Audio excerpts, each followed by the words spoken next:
You're just so awesome and wonderful. Such a great dance partner. Great. Awesome. Thank you for enjoying that with me. I hope you had some fun times. And it's now my privilege to bring up someone. You guys have no idea who it is. No idea. So, Abraham, would you like to introduce the people who are coming up? Okay, then I will do it. So, please give us a round of applause for Abraham's parents, Greg and Angela Bender. Wow, I got like ribbons things happening. Oh, and I got the mic too. Wow, like this is so... Are we getting this on film? Yes. Taking my day. My mic. You forgot your mic? I forgot my mic.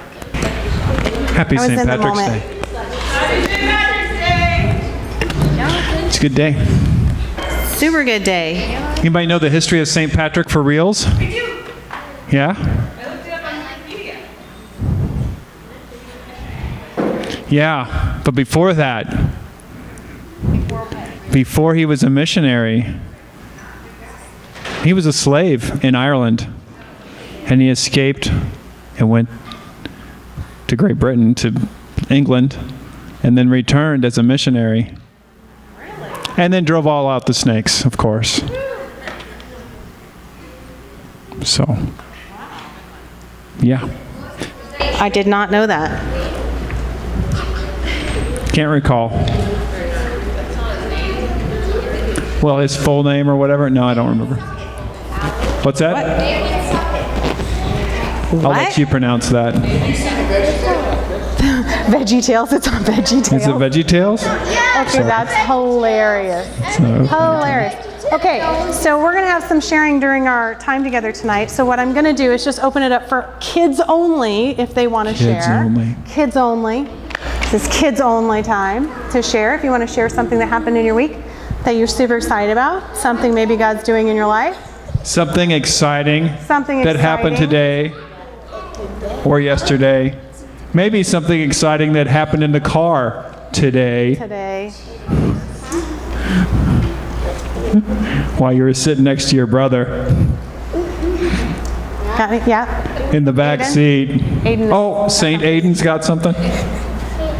So we were driving home from Strawberry, and first we got to get some Dutch Bros, and everybody felt queasy after drinking a lot of it. Because there was windy roads? Yeah, and Augie barfed. I just call that a giant parenting plus. There was a little bit of vomit. And I plugged my nose trying not to barf also. And do you escape the barfing? I was in front of him, so it was better? I didn't really get puked on. He was just... You threw up all over your brother? No, not my brother, my blanket. Oh, your blanket, your pillow. Sad. So sad. We're so glad you're feeling better. Dutch Bros. Sweet. Out in your brother. Perfect. So excellent. Okay, any other kids want to share? Any other kid stories? Happening? All right. We will release our kids to be Fly away, be free. Powerful champions, game changers, and giants in this earth. We release you to go be awesome.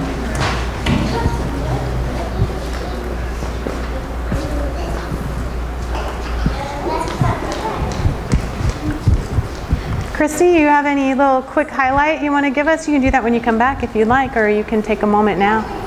When you come back? Okay, excellent. We would love to hear that.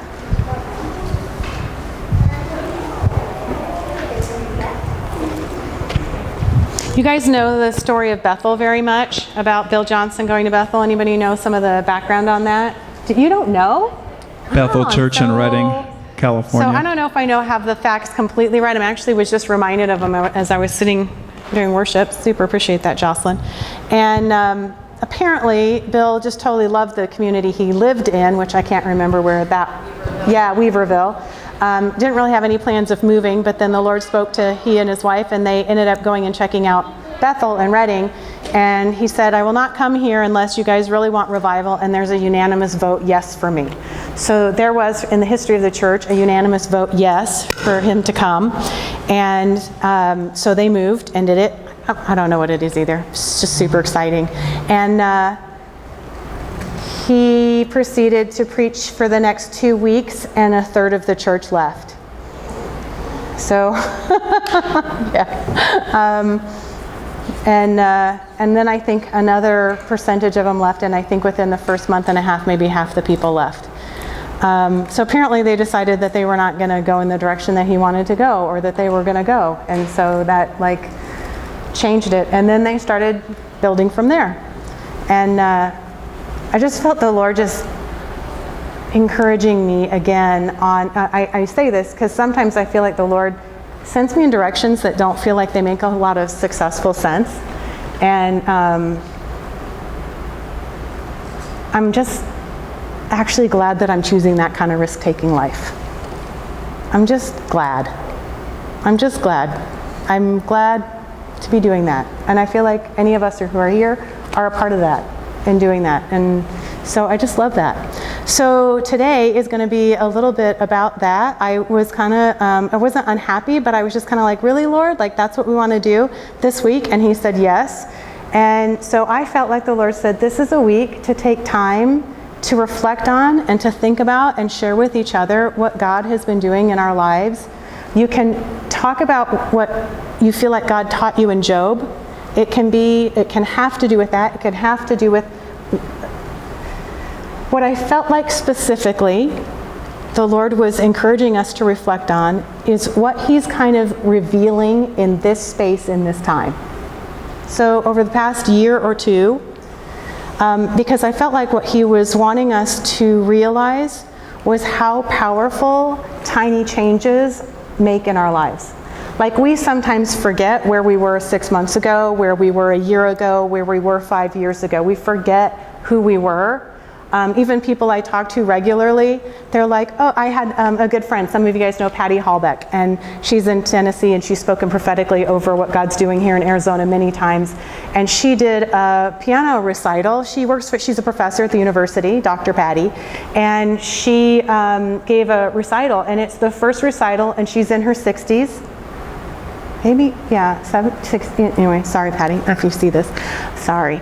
And it's the first recital that she's ever given that came from a place of non-performance, a performance that was not a performance. And like, that is, like, it was inconceivable for her 3 years ago that she would even do that, you know, at that stage in her life, that she would ever have that level of joy and that level of freedom to play that kind of music, which is really, really complex, and to play it from such a place as to not worry about whether or not she got it right. And I went, that is that's like the miracle that has to happen in a life, because you can't make yourself do that. That's not like, you know, choosing to not eat a certain thing. That's like becoming someone different. And I felt like the Lord wanted to celebrate 1 degree differences. So would you put 1 degree differences on the board? That's something that feels really simple and really small, that God started in your life, and how much over time that creates a completely different trajectory in your marriage, in your family, in your thoughts about yourself, in your intimacy with him. Like, compounded interest over a 1 degree difference is a world away in terms of how our lives change. And I felt like the Lord said, before we move into another series, it's time to celebrate all the revelation that he has given to us. And by revelation, I mean his presence. His presence in our lives, teaching us, loving us, moving on us.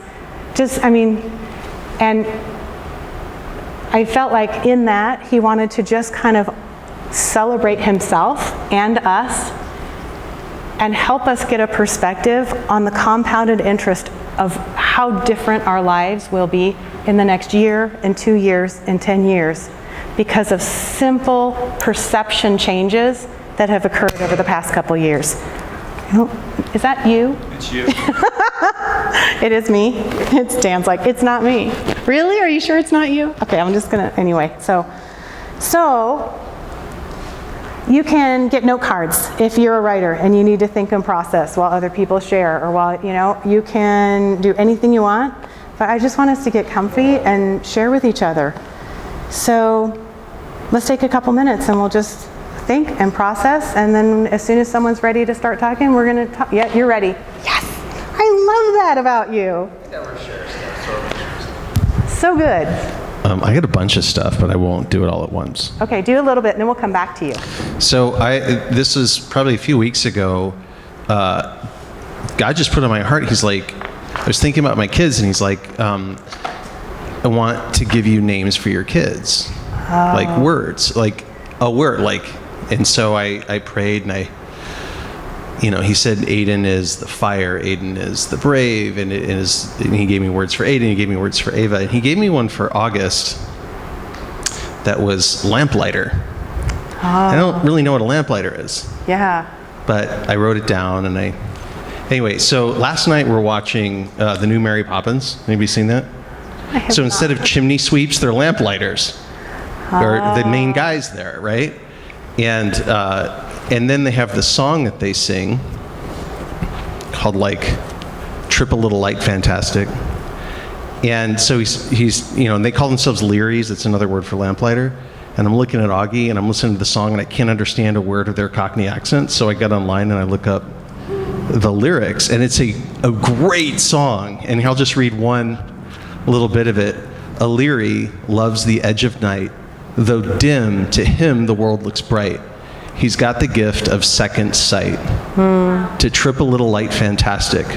A Leary's jobs to light the way. To tame the night and make it day. Whoa. We mimic the moon, yes, that's our aim, for we're the keepers of the flame. Whoa. That's so good. I'm sorry, I have goosebumps all over me right now. I'm so anyway, I shared it with Lindsay and I shared it with Augie, and I'm like, that is so you, dude. Because we're trying to figure out what Augie's identity is, or trying to speak into his identity. Yeah. He's used to being the goofy one and the youngest and all that. But I just thought that was great. That is so good. What do you think you're doing? Well, you're taking the mic around. I am taking the pins today. This is like Scramble Sunday. Things are different today. I got even handed the mic, so you know it's happening. It's you can't deny the spirit. It's happening. Okay, who else wants to go? And I also, not just in addition to your life, I would really love to hear things that you super loved about what we did in Job. So that's just you don't have to, but personally that would be super exciting, because I would love to hear that, because we didn't get to share near as much as we had hoped to when we wrapped it up. Okay, who's next? Is that you doing the heartbeat? You're hilarious. So I just wanted to say that one of the things that I keep going back to from Job is that life isn't fair. And that I think that for some people, including me, Christians, they think that life should be fair. And God should be fair. Yeah. But and I've used that recently on my kids too. Something happens, I'm like, life's not fair. Right. And I'm like, the quicker that we can just accept that, and say, hey, what's your plan, God? It doesn't seem fair to me, but I know that you're good, so I'm going to trust you anyway. Yeah. Even though I don't understand what's going on. Yeah. It's super good. It's unfair, because honestly, if we all had to pay the price for all the little things, and if it was all based on performance, the life that would be. But it messes with so many of the things, So there's such a beauty and such a freedom in it, because that's where miracles are. Miracles are in the unfairness. Nobody deserves a miracle, Miracles aren't about deserving. Miracles are about something just over the top amazing. And so, It's a whole different grid of thinking and operating and navigating, isn't it? It's like crazy. Yeah, so good. Thank you. I was going to put something on. Along those lines, in the unfairness and the crap and the, that kind of stuff, is that there's so much good that comes from, or even if there's not the miracle that you want. Sorry. I've just been realizing that there is so much good, and depending on your situation, there, on the macro, life might suck for a bit, and then over time, life gets better, and on the micro is where life sucks, but on the macro is where life is really amazing. And so I was just watching an episode of Queer Eye yesterday because I love that show, and it was the guy in the episode was just a really amazing example of that. And so I feel like that's Job too. On the he had this really crappy time in life, and then he walked through this journey and life was good again. So has helped me. Super good.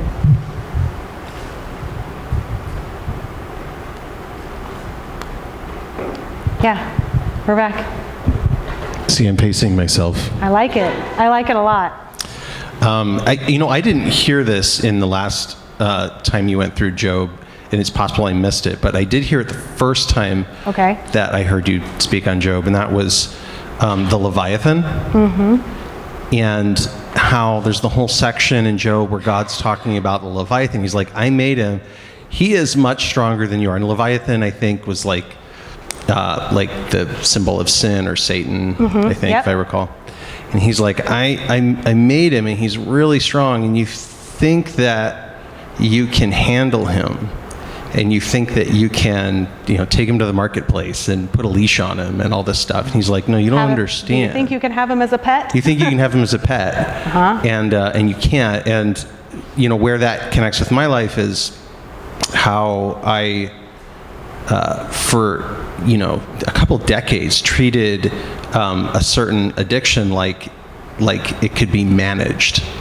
Like I could put a leash on it, and like I could overcome it. And I know we want to believe that we can overcome some things, but the big message from Job was, no, you don't understand. I love you. I'm God. I love you, and I can overcome anything, even something as big as the Leviathan. And that that teaching happened around the same time that I said one day, God, show me how you see this struggle through your eyes.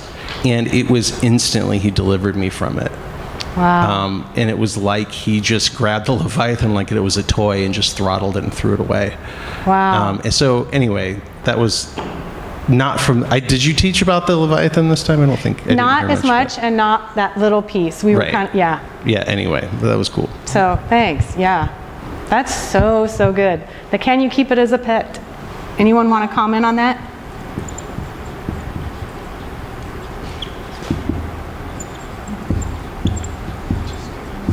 Okay.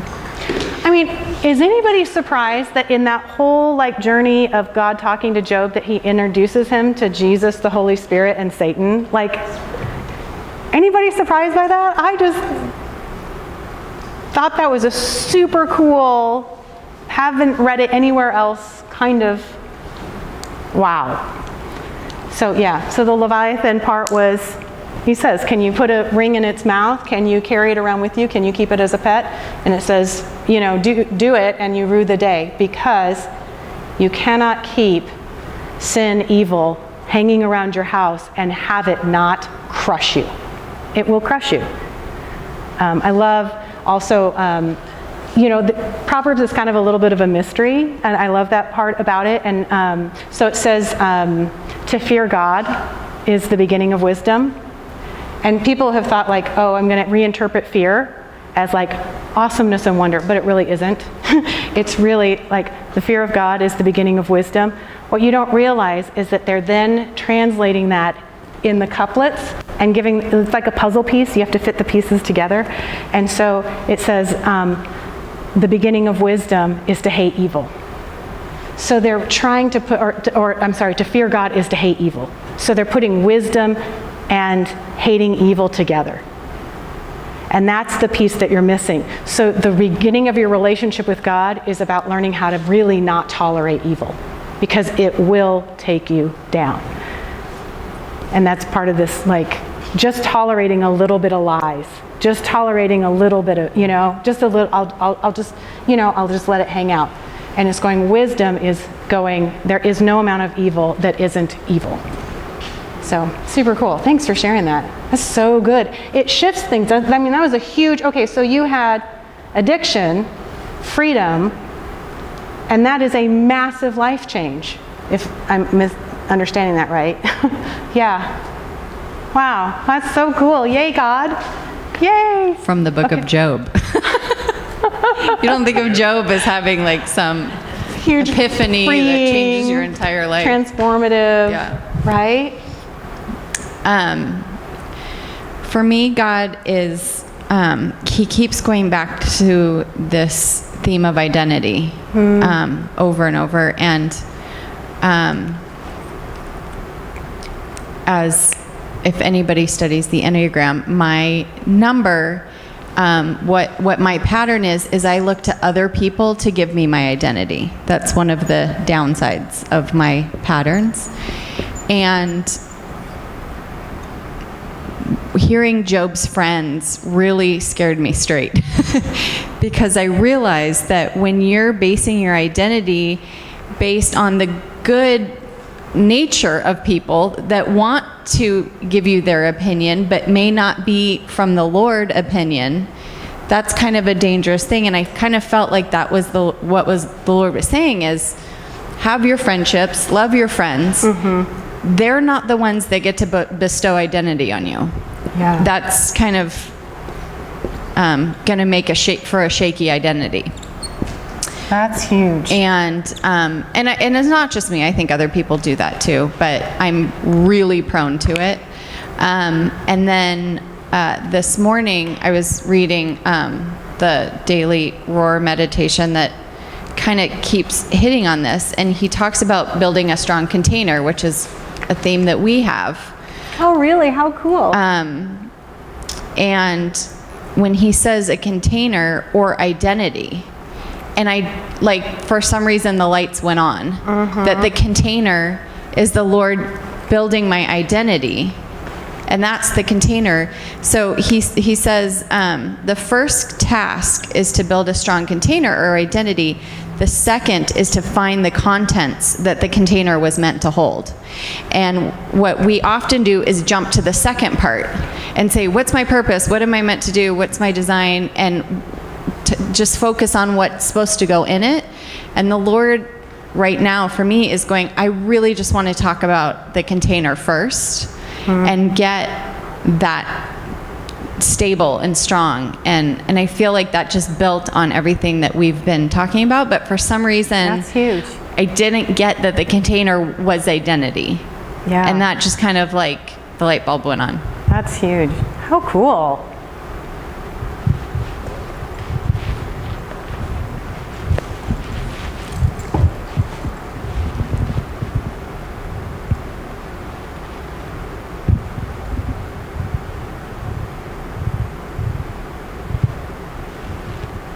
This is super, super cool.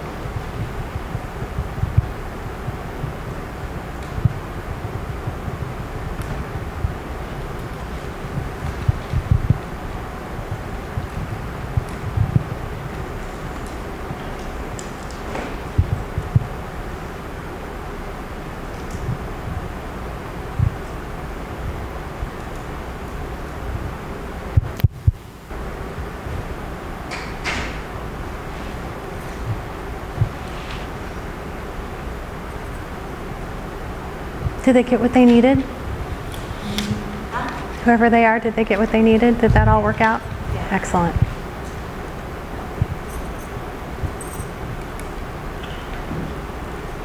Okay, Bethany.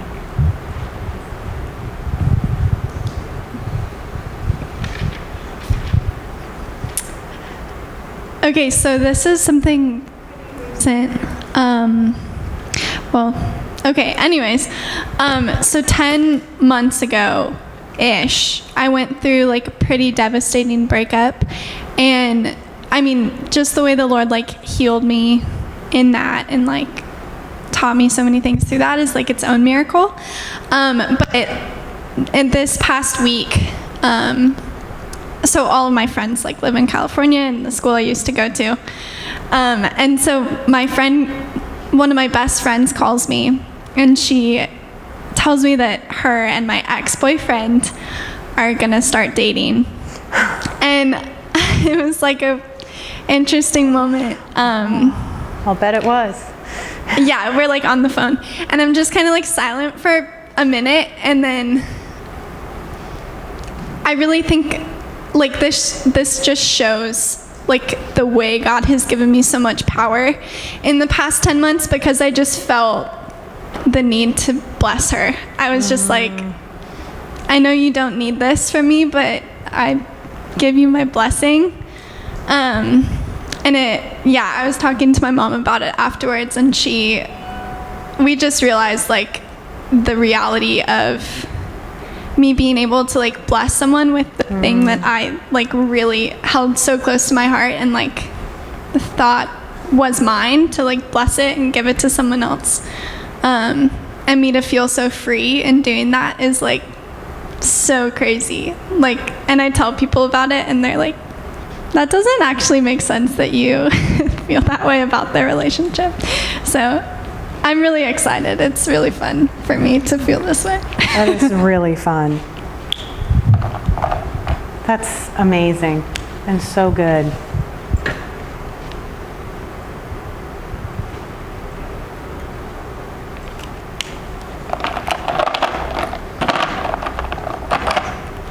I just felt you were orange, but apparently not. Someone else can go while I'm writing. That's so good.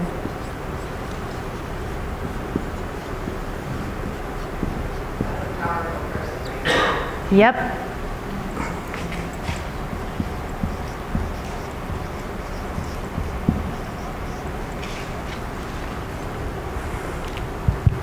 So good. Excellent. Yes. You guys can just, yeah. Yes, sure. I mean, we're all just talking here. Just, yes, let's just do it. Follow-up question to that. Did that come from like a place of like knowing something? Like, what did, I don't know how to ask the question. When you were thinking about that and, you know, releasing that person, like, did God say something to you? Was there like something that he whispered or made you feel deeply that allowed you to do that first?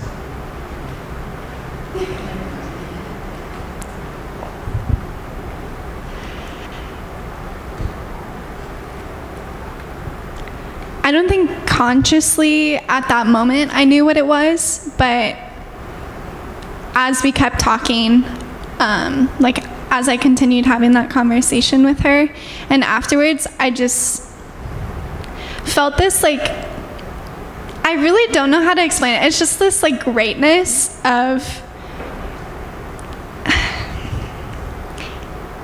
it's like God was releasing me to like give this to her.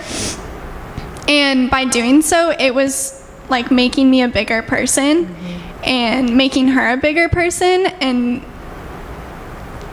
that's huge. I can't explain. It was just like I felt how God feels towards her. And it was such a like a greatness in me, I guess. That's super cool. Yeah, it was really cool. And yeah, I feel excited that that's like my experience of people, because that's not how I would have responded 10 months ago, you know? Yeah. That's really good. And Beth and I were talking, and Nikki, about this whole thing, and I was reminded, I went through years of infertility, and I reached a point where I had a niece who was younger than me, who was going in to have her second child, and I just like cried and cried with my husband and just surrendered. And I never knew the infertility group at that time, I don't know if they're still around, was called Resolve. And I was like, I don't even understand what that means. But after that happened, I felt like I knew what it meant to become resolved. Like I completely, fully accepted and gave up my dream. And I even, my sister-in-law was pregnant, and the name I had always wanted to name a girl, I told her, if you want to use this name, you can use it. Like, I gave it up. It was like, and I ended up getting pregnant a month later. Oh, so, and I just knew that it was a thing for me with the Lord, that it was just like, I viewed it kind of like the story of Abraham and Isaac, and just actually really sacrificing what you hold so dear.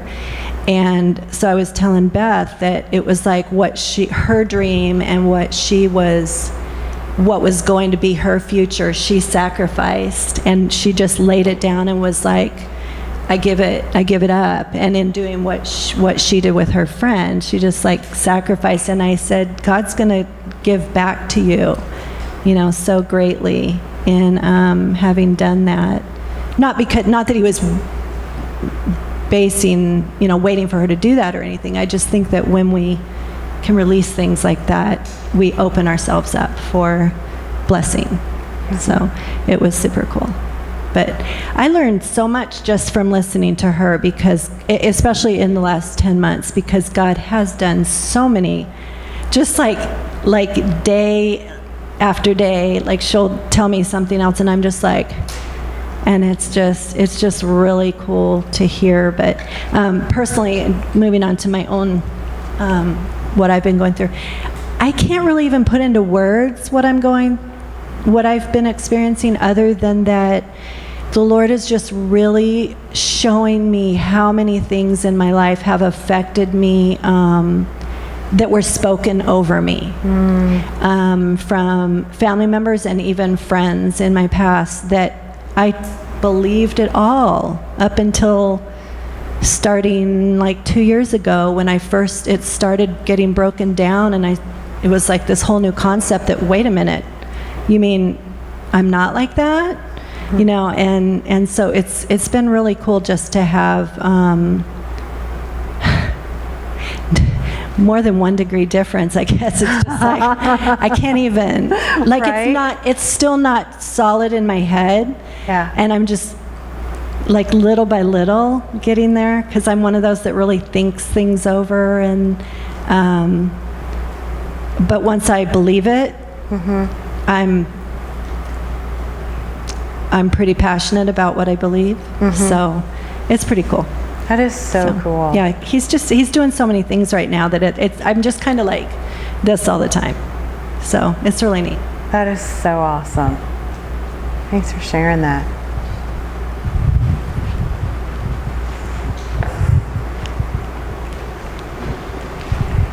So another thing that happened to me is I've recently become aware of a pattern in my life that, varies between not serving me and then being like really destructive, and what was that? Say. It doesn't serve me all the way to it's actually kind of destructive. So, okay.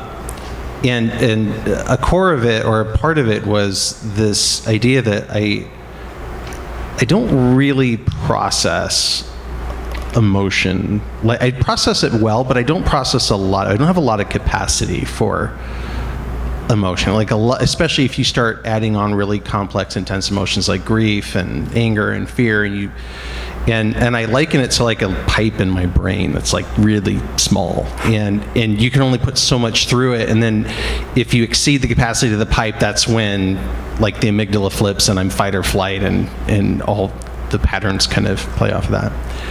It's a super good analogy. Right? Yeah. Yeah. Excellent. So I was like, well, am I made like this, God, or is this like something that's flexible? Like, what's 1% difference look like in this place? And so I was kind of going through it with him, and I was like, well, I guess I'm really kind of afraid of once you exceed that, I'm like afraid of the emotions and stuff like that. So one day, so then one night I'm actually watching The Grinch, the new one with the kids. But if you've seen any of the Grinches, you know, have you guys ever seen that scene where he's at the top of the peak and he's ready to throw all the presents over, and then all of a sudden he has this epiphany and his heart grows 3 sizes bigger? Well, God's like, yeah, you're like that little tiny heart. Your little pipe is like that little tiny heart. And I was like, oh yeah, okay. So I'm like, what does 50% bigger look like? And so the next day, Lindsay was gone. Nobody was in the house. I was in the shower. And God goes, okay, let's practice increasing the size of your pipe. And I was going through a bunch of stuff. And he's like, if I hold your hand, Jared, let's just kind of emote. Let's just see if we can get to the brim, and then let's push it a little further, kind of thing. And I'm like, okay, well, I'm alone in the entire house. So yeah, that's what I did. And I put on some worship music, and I just started to like let all the feels feel. Oh. And then it just got really intense, and I'm starting to like really emote, and I'm like, thank God I'm in my house by myself. And it was beautiful. And then as I'm like, you know, halfway like crying and laughing, and then I listened, and the song that was on was I'm no longer a slave to fear. I'm a child of God. And I just had this image of like God holding my hand going, let's just go for it, kind of thing. Wow. So yeah. So I think I moved at least 1 degree bigger. I'm going for 300%. But I love that. Yeah. That's such a great analogy and such a great exercise. And so how'd that work out for you? It worked out great. I was like, oh, that didn't kill me. Thanks, God. I didn't die. Like, I totally handled that. Yeah. So good.